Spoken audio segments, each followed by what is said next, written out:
Hana washte. Mia Tamaka washte we. Her good earth woman, enrolled member of Standing Rock Sioux tribe. I live in Fort Yates, North Dakota. I'm from the Cannonball River.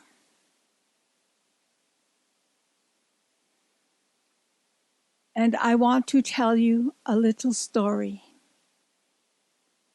In our way, in our life, when the winter comes, when the winter solstice settles, we tell story.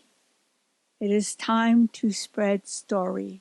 Story is everything about who we are as a culture, a people, a way of life. It gives us identity and connection. Story controls our lives. So we must tell story to teach our young as they grow.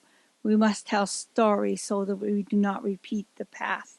We must tell story so that we can go into a better future. So today I'm going to tell you the story of my relative, because I am related to everyone. My relative, his name is Tatanka. Can you feel it? Tatanka. There is power in there. The buffalo, our brother.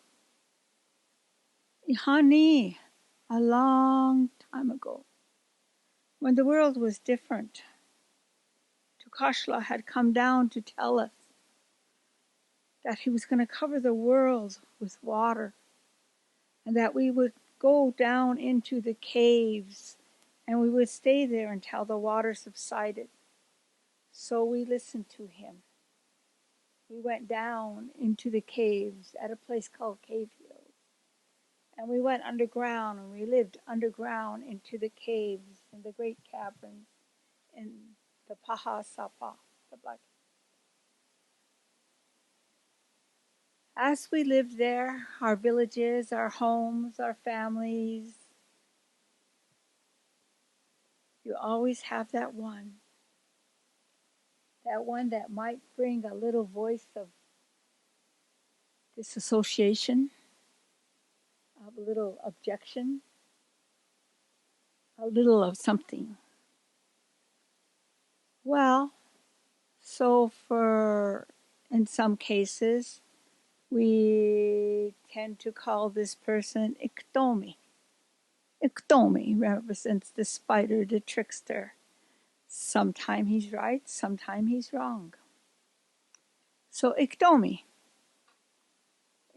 knows to be very, very tiny, but very, very powerful in his mind. So Iktomi is walking through the cave with Tokahe, the first man. And he says to Tokahe, I know something you don't. Tokahe said, Hey? Huh, what? I know that there's a great world above us. I heard that in this great world there is all this food and these trees and vegetables and animals, and it is so beautiful. Iktomi, we know you lie all the time. I'm not listening to you. No, I'm telling the truth this time. Honest. No, Iktomi, you lied to me too many times. You remember that time? No, I didn't listen to you. Next day, here comes Tokahe coming down the hall. Comes Iktomi, jump on his shoulder. Remember what I said yesterday, Tokahe? Beautiful world out there. Just think if we took our people out there, they could eat. Oh, we could eat so much. Can you taste the berries? I can taste them now.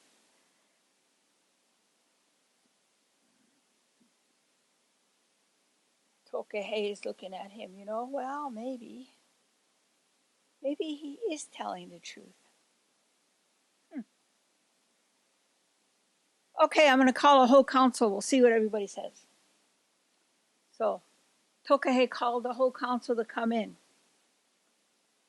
And he got up there and he started pacing back and forth, and he was saying, I was supposed to bring you this message from Iktomi.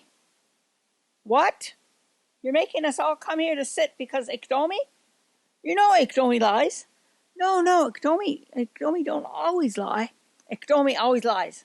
No, he might be telling us the truth. We should listen to him. Okay. So Iktomi got up, he had the floor, he was telling him all the big stories about all the vegetables and the trees and the animals, and everything that was growing above the ground and how beautiful it was. And Grandma over there said, I wonder if he's telling the truth. The other grandma said, he might be this time.